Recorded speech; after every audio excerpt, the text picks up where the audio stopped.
जानिए हर सच की कहानी दिनेश ठक्कर की जुबान आपके अपने नेशनल न्यूज इंडिया पर। ये घटना जो है आज से लगभग 5.5-6 महीने पहले की है। 16 अगस्त को मेरे बच्चे को बुखार शुरू हुआ, तो वहाँ पे उन्होंने बोला कि ब्लड रिपोर्ट करना पड़ेगा। दूसरे दिन ब्लड रिपोर्ट के लिए गए, तब तक उसको वो बुखार जो था दिमाग में चढ़ चुका था। वो हेवी इंजेक्शन डोज होता है, उसकी हमसे परमिशन मांगी और 4 इंजेक्शन 27 शहर वाले 3 दिनों में उन्हें दिए। बापूजी को प्रार्थना किया कि मेरे गुरुदेव कि मेरे बेटे को आप किसी भी तरह बचाइए, और वो वहाँ पे वेंटिलेटर पे था।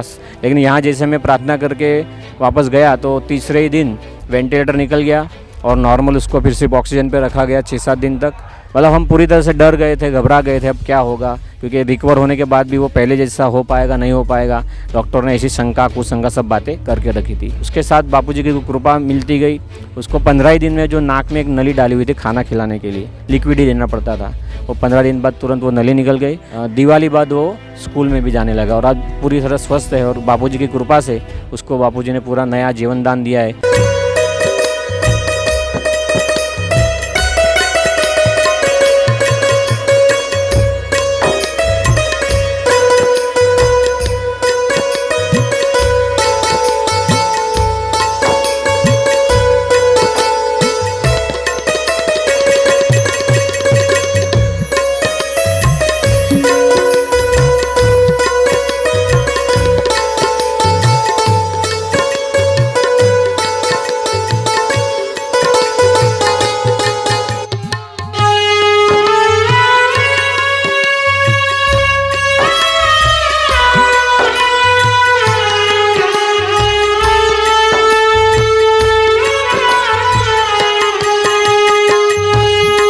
मेरा नाम गणेश मगन भाई पवार है और मैं रहने वाला डिंडोली सूरत का रहने वाला हूँ, गुजरात में। और मेरे को एक अनुभव मुझे बताना है जो वड़ बादशाह की कृपा से मुझे मेरे बच्चे को जो दूसरा जीवन मिला उसके बारे में मैं बताना चाहता हूँ। ये घटना जो है आज से लगभग 5.5-6 महीने पहले की है।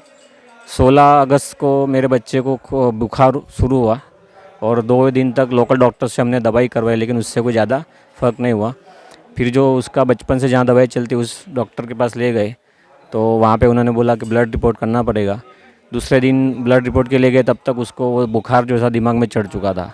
डॉक्टर के पास गए तो उसने बोला कि वो रिपोर्ट के हिसाब से वो डेंगू पॉजिटिव आया है, और जो दिमाग में छोटे दिमाग में चढ़ने की वजह से अब इसको हम ट्रीटमेंट करते हैं। लेकिन अगर ज़रूरत पड़े तो हम बड़े डॉक्टर के पास या बड़े हॉस्पिटल में जाने के लिए आपको सजेस्ट करेंगे। वहाँ से फिर हम 15 मिनट में हमने डिसीजन ले लिया कि वो बताएंगे। उसके पहले हम निर्मल हॉस्पिटल, जो सूरत का बड़ा हॉस्पिटल है मल्टी स्पेशलिटी, वहाँ पे लेके गए। फिर वहाँ पे उसको ट्रीटमेंट शुरू किया। वहाँ पे उन्होंने जो छोटे दिमाग के लिए जो होता है इंजेक्शन, बोला कि वो हेवी इंजेक्शन डोज होता है, उसकी हमसे परमिशन मांगी और 4 इंजेक्शन 27 शहर वाले 3 दिनों में उन्हें दिए। लेकिन जैसे मैंने एडमिट किया सोमवार को, उस दिन रक्षाबंधन था 19 अगस्त को। फिर उसके बाद जैसे एडमिट किया, दूसरे दिन मुझे चैन नहीं पड़ा, मैं तुरंत उस यहाँ पे वड़ बादशाह के पास आया सूरत आश्रम में। और वड़ बादशाह के पास मैंने 7 फेरे फिर के बापूजी को प्रार्थना किया कि मेरे गुरुदेव कि मेरे बेटे को आप किसी भी तरह बचाइए। और वो वहाँ पे वेंटिलेटर पे था और लगभग 10 दिन तक वहाँ पे उसको रखना पड़ा। लेकिन यहाँ जैसे मैं प्रार्थना करके वापस गया तो तीसरे ही दिन वेंटिलेटर निकल गया और नॉर्मल उसको फिर सिर्फ ऑक्सीजन पे रखा गया 6-7 दिन तक। फिर भी डॉक्टर ने जो बोला था कि भाई आपको उसके लिए शायद सब पहले जैसा होने के लिए टाइम लग सकता है, फिर वो 1 महीना 2 महीना 6 महीना या ज़्यादा समय भी लग सकता है। तो इस तरह से वो मतलब हम पूरी तरह से डर गए थे, घबरा गए थे अब क्या होगा, क्योंकि रिकवर होने के बाद भी वो पहले जैसा हो पाएगा नहीं हो पाएगा। डॉक्टर ने ऐसी शंका कुशंका सब बातें करके रखी थी। और उसके बाद फिर वड़ बादशाह के यहाँ पे जो पवित्र जल है वो, और उसके साथ बापूजी की कृपा मिलती गई। उसको 15 ही दिन में जो नाक में एक नली डाली हुई थी खाना खिलाने के लिए, लिक्विड ही देना पड़ता था, वो 15 दिन बाद तुरंत वो नली निकल गई।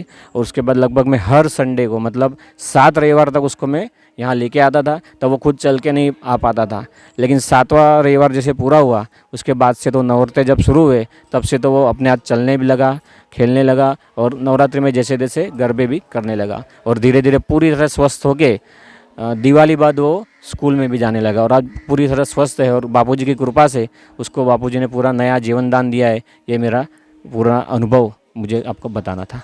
मतलब एक अभी एकदम स्वस्थ है। हाँ, मगर आप अगर पहले देखोगे तो ये मेरा बच्चा है, आप देख सकते हो, इसका नाम ध्वनिल पवार है। और गुरुदेव की कृपा से ही, गुरुदेव ने जो आशीर्वाद दिया है उसी से मेरा बच्चा आज पहले वक्त मतलब उसे नया जीवन दान मिला, ऐसा आप मान लीजिए। क्योंकि उस समय की जो परिस्थिति, वो पूरा सपना मेरे लिए है। वो समय कैसे निकल गया, हमने कैसे वो 1.5 महीना 2 महीना काटा, हमें पता है। क्योंकि घर में हमेशा 24 घंटे उस पर ध्यान रखना पड़ता था कि भाई उसको कुछ हो ना जाए।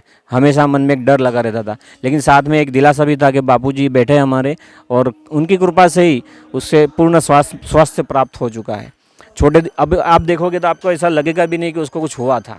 इतनी बापूजी की कृपा हम पे हुई है। कितने सालों से ऐसे जुड़े हुए? वैसे तो मैं जब 5 साल का था, हाँ बचपन से, मेरे दादाजी फर्स्ट टाइम उनके पास रिक्शा थी, तो वो ऐसे यहाँ पे लाए थे, तो इस आश्रम रोड पे आए थे, तो यहाँ पे पहली बार वो आए थे मेरे दादाजी।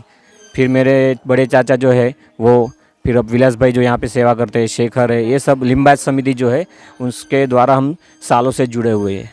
लेकिन ये जो आरोप लग रहा है, जिस तरह की बातें निकल कर आई, बापू 12 सालों से जेल में थे, अभी अभी जमानत मिली है, तो उस तरह के आरोप कभी क्या यहाँ देखे गए क्या? क्योंकि बचपन से आ रहे हो।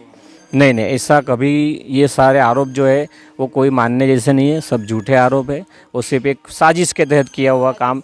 एक सामान्य इंसान जो बुद्धिजीवी, वो खुद पता कर सकता है कि यहाँ पे आने बगैर भी उसको पता चल सकता है कि जो बात है एफआईआर में, जो चीज़ उल्लेख नहीं है, वैसी सारी चीज़ें यहाँ पे मीडिया पे प्रसारित की गई होगी, और जो भी होगा उनका निजी स्वार्थ होगा। लेकिन गुरुदेव निष्कलंक है, और उनके ऊपर जो भी आरोप लगाए जाते हैं वो सारे झूठे आरोप है। फैमिली के साथ अभी भी पूरा ये देखिए, हम आ ही रहे।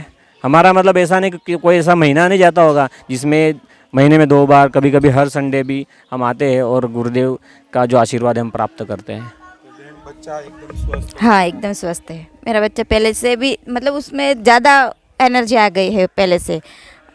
अभी भी स्कूल में जो टीचरों को डाउट था कि वो पहले से कर पाएगा नहीं कर पाएगा, क्योंकि जब दिवाली बाद हमने स्कूल में भेजना शुरू किया तो तब तो लिखने के लिए पेंसिल पकड़ना भी मुश्किल था। लेकिन मुझे विश्वास था कि गुरुदेव की कृपा बरसेगी, और बरसी हुई हमें सामने दिख रही है। वो अभी भी जो लास्ट टाइम एग्ज़ाम हुई, 2 पीरियडिक एग्ज़ाम होती है स्कूल में, उसमें सभी एक मतलब सब्जेक्ट में 20 में से 20, 20 में से 20, एक आध सब्जेक्ट में शायद 17-18 हो गए, लेकिन वो फर्स्ट नंबर सेकंड नंबर ही, पहले से भी और ज़्यादा उसमें मतलब बदलाव हो गया है। पहले तो था ही वो होशियार, लेकिन अब उससे भी ज़्यादा निखर गया है। जानिए हर सच की कहानी दिनेश ठक्कर की जुबान, आपके अपने नेशनल न्यूज़ इंडिया पर।